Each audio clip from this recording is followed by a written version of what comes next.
Oui, il y a des principes qui gouvernent la vie chrétienne. Il est excessivement important que nous le reconnaissions, car il est impossible, sans les principes, de réaliser le dessein de Dieu. Les principes sont fondamentaux pour le dessein, et ils le gouvernent. Nous avancerons de manière progressive dans le dessein de Dieu, et si nous n'atteindrons finalement que par le moyen des principes divins. Si donc le dessein s'est saisi de nos cœurs, et que nous y répondions en disant « Oui, c'est une chose merveilleuse que d'être appelé selon le dessein de Dieu, et mon désir est d'y parvenir. » Il est nécessaire de connaître quelques-uns des principes qui le gouvernent, des principes qui sont indispensables au développement et à la réalisation du dessein de Dieu. Et le premier principe fondamental du dessein de Dieu, c'est la croix de notre Seigneur Jésus-Christ. La croix a deux côtés, ou bien elle opère de deux manières. Elle a premièrement un aspect extérieur, c'est-à-dire ce qu'elle signifie pour nous. Ensuite, elle a un aspect intérieur, ce qu'elle signifie en nous. Ces deux côtés de la croix représentent une grande partie de l'enseignement du Nouveau Testament. La croix est une œuvre qui, d'un côté, est accomplie. Elle est une œuvre pleinement et finalement terminée. C'est-à-dire que par elle, il nous est permis de nous approcher de Dieu, d'avoir accès, c'est le terme du Nouveau Testament, d'avoir accès auprès de Dieu, d'avoir l'union avec Dieu, d'avoir la communion avec Dieu. Toute l'œuvre nécessaire à tout cela a été pleinement achevée. Nous avons été rapprochés par le sang de Christ versé à la croix, Éphésiens 2,13. Nous sommes devenus un avec lui par la croix. La croix, de ce côté-là, pour notre approche de Dieu, notre accès auprès de Dieu, notre union avec Dieu est une œuvre entièrement accomplie. Et la seule chose qui nous reste à faire, c'est de l'accepter par la foi. Cependant, il y a aussi l'autre aspect de la croix, ce qu'elle doit signifier en nous. La croix doit être une puissance permanente dans notre vie.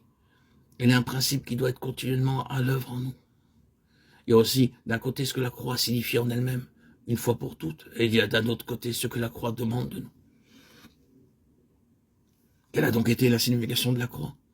De manière globale et dans un sens très large, la croix signifie la mise de côté aux yeux de Dieu d'une espèce d'homme.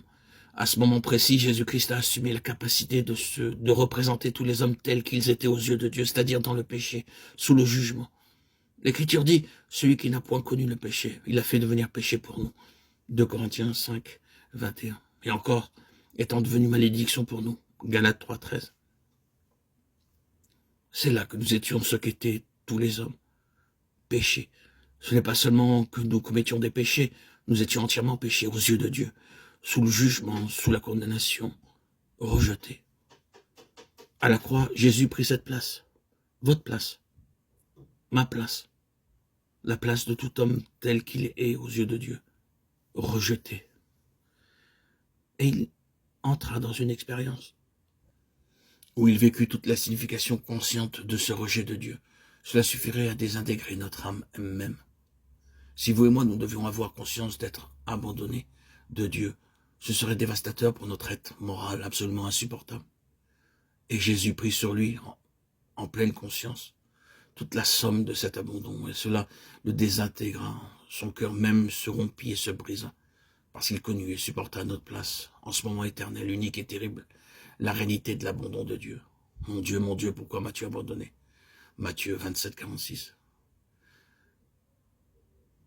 C'est pour vous et pour moi qu'il a fait cela.